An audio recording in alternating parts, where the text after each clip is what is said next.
capacity. In its current form that has evolved to being very expensive that we've been offering, I don't see that coming back because the costs are so great in its past form. But we're looking at everything, and we would like to find something. I'll report back to the board if there's like a one-time drop or something that we can figure out. But I want to have a conversation with Mello first to see what they think. Yeah, the difficult side about composting is, I would estimate somewhere between 70 and 95% of the houses in Topsfield have woods adjacent to them that are undevelopable. And you just, I used to just dump my leaves in the woods. So there's a limited market for this, unfortunately. It's composting, but it's not food composting. You're just saying Yard waste. it's just Yard leaves and waste. grass That's and it. twigs and whatever. 5% of our households, 130 permits is what we issued. That's what we had. 5% of households. So is it really beneficial to the town? I mean, is it a popular use? You're saying, is it? Is, Really? yeah, I mean, we have only been doing it for what, 10 years? Like 2 years. Oh no, composting well before I was here. Oh, is that right? Yeah. I don't think it's much more than 20 years. I mean, it's a new thing. I've only been here for 6, so I think 20 would be a ways out. I'm just saying, there's all this energy spent on it. Is it really a payoff energy? I get it, it's popular, and it's newsworthy or whatever. It's not the most efficient way to do composting from what I've seen in municipal. Very few have something like I've seen us do. So I think if nothing else, as a result, it's more of a reset and reassessment. And let's see if there's something we can do. Because most communities have something that they offer. But right now it's status quo. I mean, composting doesn't exist. It was articulated in attachment A, we talked about it publicly, and we executed what we said because we needed to. It was one of the things where it cost us, the town taxpayers as a whole, money to do it for those 5% of households that took advantage. So a few things on composting. One, if we can put in a pin on it, communications. You said we had some ideas. I think you're referencing an email that was sent to us. Again, I want to get back to this point where those kinds of things are not just left in the void, that we have some way of making sure that people know we got the email at the very least. I'll respond. I think we need a whole process, because this is not just a one-off email. Sorry, you want to talk about that? Yeah, number two, 20,000, 130, that's $155 a house. If people are willing to pay that much money, because then there's a no net cost to the town, if the people who are getting those services want that. Well, budgetarily, we don't have it in the budget to haul it, because revenue on one side. So this year it's a wash. We already asked people to pay for permit, we refunded people the money. What's the gross cost to run it, divided by the number of households? Well, let's just find out if they want to pay. 10. Can I ask Jess a question? Are we solutioning this here, or should we move on to the next item? I just want you to be Yeah. aware. Say Yeah. that. There's no vote, so. I like how you Ladder. said that. Right, so. Yeah. These are the things we're thinking about. The services lost, what are we doing about it? If you want to put on a future agenda, that's fine. I'll bring back my conversation next week with my next board. That's all I have for the moment, unless the board has anything else they want to talk about. Related to the constituent services. How do you, because you have volunteer committees, one of the things we had on our goals last year was to increase volunteerism. I think we had a volunteer fair a year ago, that was 5 people showed up, I believe. not very successful. Not a lot of people. So I don't know if that's something we need to keep focusing on. I mean, I've personally outreached to a lot of people that have been very supportive of what we've been doing. And it's the same 25 to 50 It is. people. The world we live in. And they just don't have capacity. Right, and I understand that. Okay. Economic development. First topic, I know, this in particular was one that I know, Member Rebels, with the master plan in particular, but we sat down and talked about expectations for today as well, something, so I don't know if you wanted to maybe do this one a little bit. Well, we've talked a bit about it already. I think it's sourced, mediated by a consultant to gather the residents' ideas about what they believe Topsfield should be in 5, 10, however many years, the future. And that effort that we need to gather in that I think we owe a response to it, that is to work on it, not just say, thank you very much for all your input, put it on the shelf and say, aren't we good? We did it. I do understand there are different opinions regarding the contents of that plan, but I think they were fairly gathered and representative of the town as a whole, so I think we need to look at it and monitor our progress against it. Now, we don't have any resources for doing that, because someone who might be tasked with that would be, isn't on our budget. So I'd like to know how we think we can go forward and, improve, enacting it, and bumping it down the road. What year was this done, just my memory? A couple years ago, 2024. So it's very, very new, okay. And after you had the report and blah, blah, blah, was there any other follow-up meeting by anybody? So there was one of the things that the consultant did throughout the process was say, we really wanna make sure Topsfield doesn't take this plan, check the box, put it on the shelf and never see it again. That's exactly what we've done, and it's not by anyone's intent, it's just by capacity, and it's just the person or department or people that would be the responsible entity to it doesn't exist. So it's been, we tried for a minute to try to get some volunteers to help us with the implementation team, but that would have been really them coming to me and telling me what I already know in the proposal. So has the select board ever sat down in a special meeting and read it and said, these are our top 3 priorities? I mean, you got 100, master plan, it's like pages and pages, but, to review it and say, is there anything that we should try to move forward on this? So, What's the resources moving forward? Well, it depends what the issue is, I don't, So, can I just, Yeah, go ahead.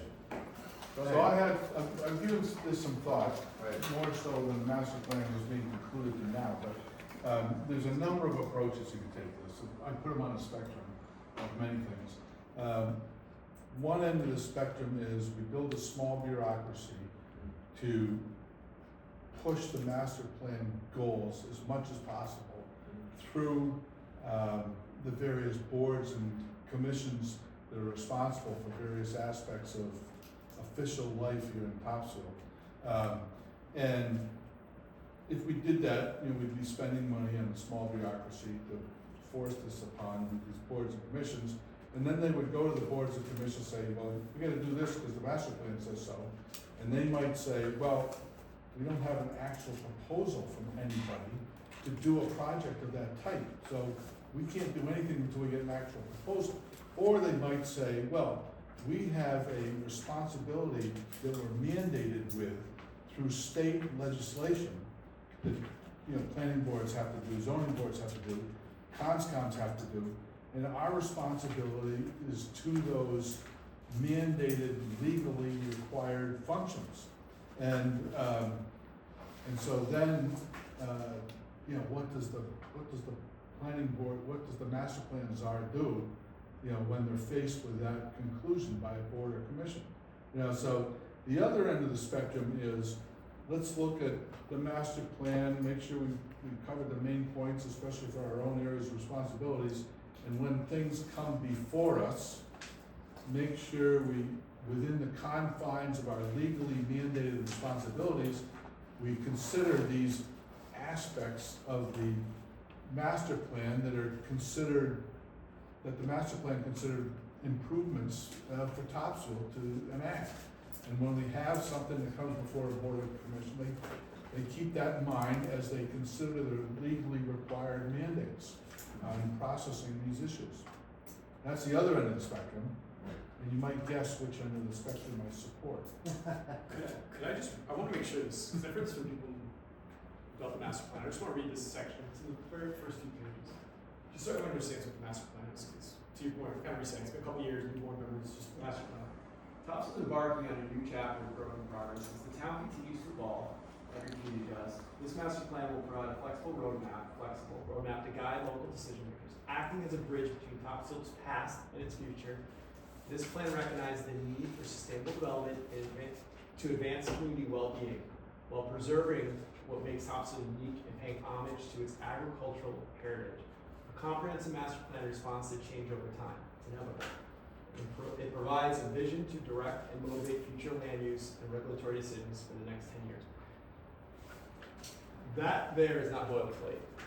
Our consultant spent a lot of time with the 18-person working group and the survey results. We had the highest response rate. It's in the master plan. She writes it right in the master plan. It's the highest response rate I've had in any community by percentage base of members of the community to responses. We had a 10% goal for survey results of 650. And I said, let's hit 700. We hit 730, I think is the number. And it was leaps and bounds. So we heard from people. People responded to it, right? So this wasn't just like a small group of people. We had an 18-person working group. Planning board was on, select board was on, a number of people, right? It was almost exclusively residents. It was a few couple staff members there, but it was residents. And the planning board adopted it. But the master plan serves a very purposeful purpose in that it guides us, right? So when we have a project, to your point, Mr. Nuts, that comes in, we have something we revert back. Now, if a private project comes in, it's within this existing zoning because we haven't modified the zoning to what our goals are, and it's something we don't want. The existing zoning allowed it, right? So there's nothing we can do about that. But if we execute what this says, and there's tweaks to the zoning, modifications, or other things that 7 points to a master plan, things that we can do as we're executing, it ensures when a project comes in, it's going to meet the master plan expectations. And so Jeff said a minute ago, what are the 3 things that we can do? There's so much we need to consider in here, but again, it really does take to make those tweaks. I mean, the planning board and ZBA are phenomenal, and they're very, very good at what they do. But I've not seen a community be able to execute this without putting those resources towards to support those boards, right? So it's a challenge that it's there. But what I want to point out, because we all know about the master plan, we can dive in and read it again and refresh it, is I do want to say that the master plan has resulted in some success. And the efforts around economic development or trying to find improvements, beautification, whatever it might be for our community, within the confines of not changing Topsfield, but making sure we're enhancing within those parameters I just read, right? Example being 10 School Ave. We all know about it, I'm not gonna dwell on it. That is a very special project, taking an old DPW building that's been vacant for 25 years, a liability, not collecting real estate taxes, and not being a benefit to the community. We rezoned it, we put a liquor license on it, we engaged the community to believe in that space through block parties, very purposely. We recruited and we executed by bringing people in. It wasn't by mistake that people invested. We made the effort to identify the opportunity.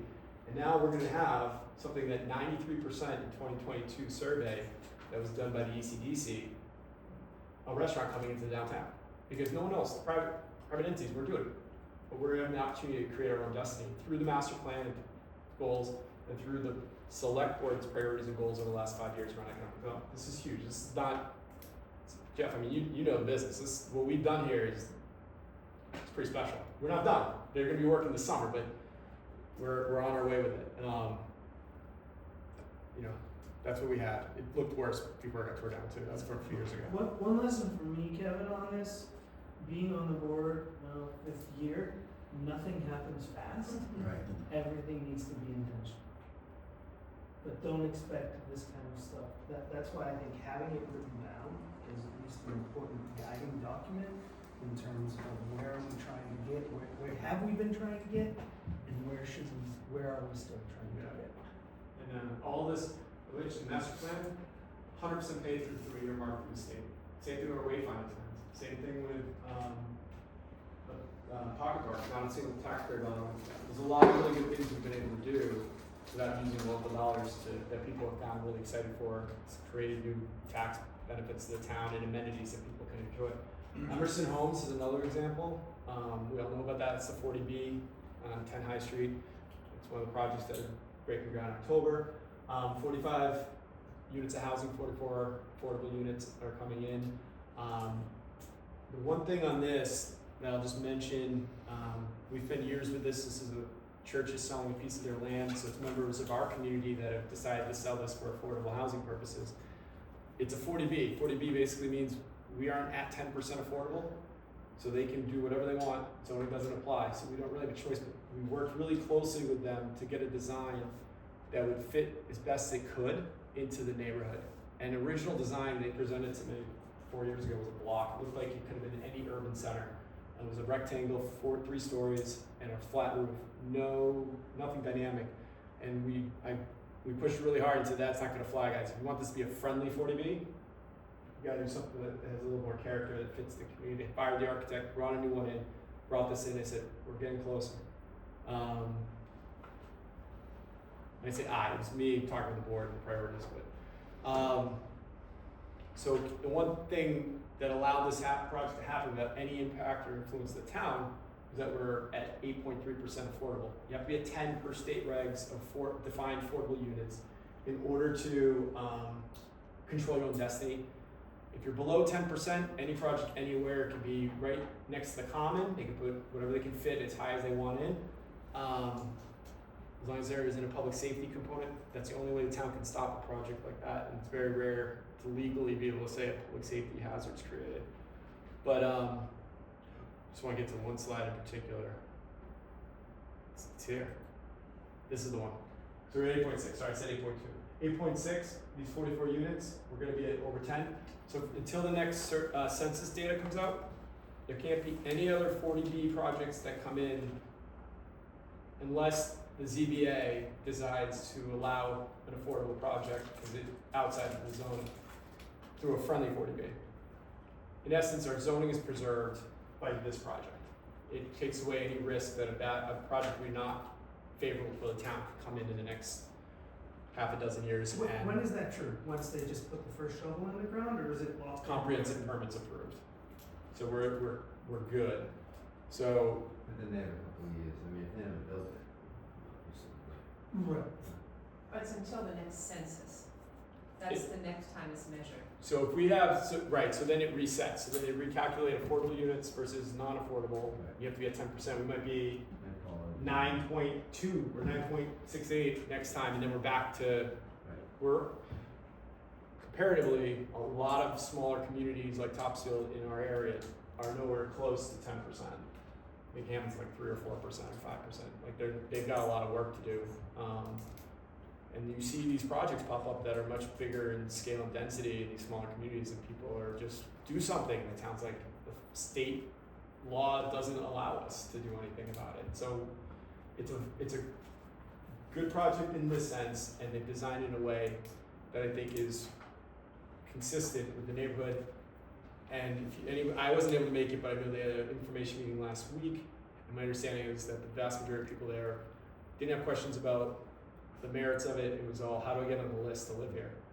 Which is really, there's a demand, right? If you're talking about meeting the constituents' needs, like, master plan helps guide that. Yeah, and if the state approves the local preference request that was submitted by the developer, that guarantees 30 of the units are for Topsfield residents. 30? 30. I said that? Yes. If they don't, then it could come from anywhere. So Well, we- because I was not able to attend that meeting, but the very first 2 meetings they had, I had attended. And I was disappointed to hear, because what was sold in the beginning was there would be Topsfield preference. We didn't know the number that needed to be calculated. What I didn't realize is that number could be 0, which would be very disappointing. So Yeah, to it hear would that be. they said 30 in the meeting last week is very encouraging. One point I want to make is we put the application, gave it to them, they submitted it, came in our office. Planner would typically do it or something, but we put the application the best we could to try to advocate for the local preference. Goes to the developer submits as part of the package, state feds then have to sign off on it. We were told, because of our lack of diversity, that's very unlikely we will get a local preference. But I heard some inklings that it's actually, the state passed and now we're up to the feds. Yeah. Is that Chris? That's what I've heard at the meeting, was that the states had already passed the local preference, and I heard 60%, not 30, but that could have been my ears. Oh, So 60% is probably around 30 units. Okay. That maybe it's 60% of 60 44. Exactly, so I heard maybe Okay. 30 units and 60%, but it does have to pass HUD, our federal friends. So it passed state and we're waiting for the feds. Yep. And what's And the that was, time? I mean, if we're able to bring home local preference, seeing the need that's in this, won't be something that people will know happens behind the scenes, but it's giving the people in our community amazing opportunity to stay in our communities, they try to age in place or age in the community, downsizing, a lot of times that happens, right? So we're working really hard to try to meet our people, the need of the community.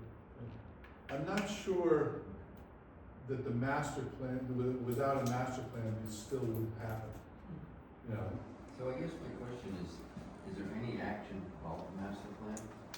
I mean, you're saying you'd like to do something, but you don't have any capacity to do it, so. We need champions. Well, no, but you have to, don't you have to identify some things that you'd like to accomplish? Well, Yeah, on You the, can't do everything. no, you can't. On the master plan, like I said, there's an attached, I'm looking at it now, because I had to refresh my memory. There are 77 strategic items on there, broken down by 5 core themes, and all of them have been assigned departments, so I don't know if we can at minimum just start by sending this out to them saying, can you at least give us an update on those items? And how do we make those departments, make that part of their priorities? So Well, it's where, if you have center of the wheel helping support that effort, whether it's an individual project or master plan, make sure departments are executing these 77 points. Short of that, it's gonna fall in this office, my office, our office, so. Or here's just throwing something out there, you said there's 5 different categories? 5 core Probably themes. is one There's recreation. 5 of us, not that we would lead, but that we could individually be a champion of one of those and whatever that means. Can we look at maybe putting this as a work session? Again, I know. Yeah. it's- Yeah. That's what I was thinking. You should have a work session in a month or two and Just figure it out. make it like master plan, what are we gonna do? And maybe there is a path where we can achieve some low hanging fruit within the resources we have. And maybe there's some really higher attainable goals that are really important to us and we just reapply, allocate, resources or time to try to achieve them. That might be a prime pump, too, Right. you And just start in going. the next It's 60 collecting days? dust. Yes, 90 days? 60. 90 days, okay. I could probably put in the September work session, but I don't wanna. Yeah, find that's this. okay. I think that's good. That's great. I think that's a great bouncing off point. But just staying with the economic development real quick, just as we put together the material, is that we gotta look back at what we have done because it's important. So we talked about the 10 school lab, the efforts we put in repurposing the master plan, overarching. Talked about the Emerson homes. Now north of Boston, wrote an article about Alfalfa Farm, and it's getting a lot of really good traction. I was in the newspaper and such. Just kind of keep going through these.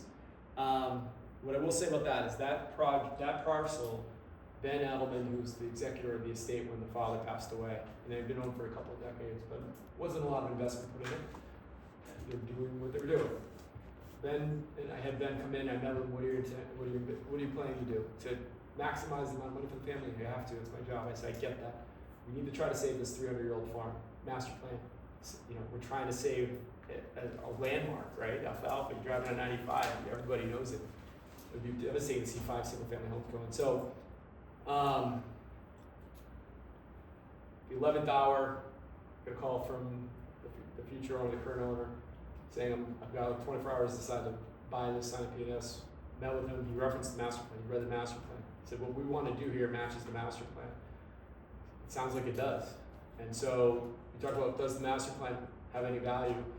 That isn't explicit. He said it publicly. He said it at an ECDC meeting. Michelle was there when he said that Kevin came back from New Jersey to meet with me. I got the call from Sam. Wants to meet in 24 hours. I threw the kids in the cars on vacation. We drove back home so I could meet with the guy. We're going to lose that deal. He's going to save the farm. And he's made a good investment. And I know we've worked through certain things to try to make sure the project's done correctly. And there's been ups and downs, just to be completely fair. But it seems to be a very popular destination of sorts for a lot of people, both in this community and beyond. And we continue to work on making sure everything's done appropriately on the property. And there's still things that need to be closed out, for sure. yeah, still things developing that we need to stay on top of. And we will. And we are. And they're coming in for more approvals for the parking lot and different things like that. But overall, master plan, this project, we're married, and I don't think necessarily Paul would have done this project without that master plan and without economic development being the board's first priority, and a commitment to and when you're like 300 miles away, driving back to meet with the guy to make sure you don't lose it. And the board was right there at the time to continue to be, so appreciative of that. But these are all good things. This is what makes people want to appreciate the town that they live in, and people outside the town think really good things about what we are doing. And then I wanted to obviously went to the Pocket Park, which has been an absolute resounding success. Funded fully by a donation and a grant. Many months of meeting and developing a relationship with the property owner. As we know, Peter Flump and his father Spike, prior to him, have not made a lot of investments in that plaza. This is the plaza downtown.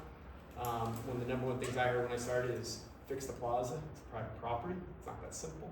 But I said, you know what, we got to build a relationship first. And I went to his office in Salem. First time I met him was in a suit, and he could tell we weren't connecting. And I said, I'm gonna go to his office. I wear jeans and my work boots, and I basically bought him Honeydew Donuts for 8 months, and basically built a relationship. Didn't talk business, and then eventually I said, hey, I got a proposition for you to improve the front of the plaza with a Pocket Park, activate that space. The economic development and getting that investment is activation. You don't want to tumbleweeds going downtown. Subtle improvements, you know, it wasn't like a water slide went downtown. It's a brick and granite with a garden behind it, right, with the flowers, and people love it. I see people every single day who live in town, some beyond, sitting there reading a book and having a coffee from Zoomies. It helps Zoomies, right? It helps the pizza place next door. And so we opened it up. If you haven't flipped through this, read the article. It was really great, all positive stuff. I was amazed the amount of people that came to the ribbon cutting. It was over 200 people. And it's been a really resounding success. And got the Steve. And then I put this one in here. It's from a few years ago. 8 great best places to live, North Shore. Topsfield's in there. I recognize that. Yeah, you've seen that place. But another good hit. And these are all really good things to really solidify all the work we were doing with master plan, trying to encourage investments. The evolution is one of two. You either try to help make sure we maintain Topsfield and encourage people to invest the right ways and work with them, or you unfriendly 40Bs and you become something you don't necessarily want to, and you don't meet the needs of the community. So this is the economic development piece. That's my update on that, and I'm sure you guys can talk further about where we're going, where we are. I think your idea of a work session makes a lot of sense. And the last unfriendly 40B was just a year before Emerson, right? That was On Perkins Road. They tried to do, my understanding was, as I was getting here, but my understanding was they were trying to subdivide the lot. ZBA said no, so they said, okay, 40B, and they were gonna put 26 townhouse condos on the property off against the river. And if it wasn't for one of the neighbors preemptively buying up a small little piece of land from a neighbor next to them, they prevented them to have the frontage necessary by a few feet to get the driveway in. But if that neighbor didn't have the wherewithal to make that investment, or we would have 26 townhouse style. I heard that they had the footprint of the building had to be partially in a floodplain, and that's what killed it. It's probably it was multiple things, but that could have been surmounted because you just pull it back and you just build a block So basically. sustainability? Jeff, do you have 5? Yeah, 5. Sure.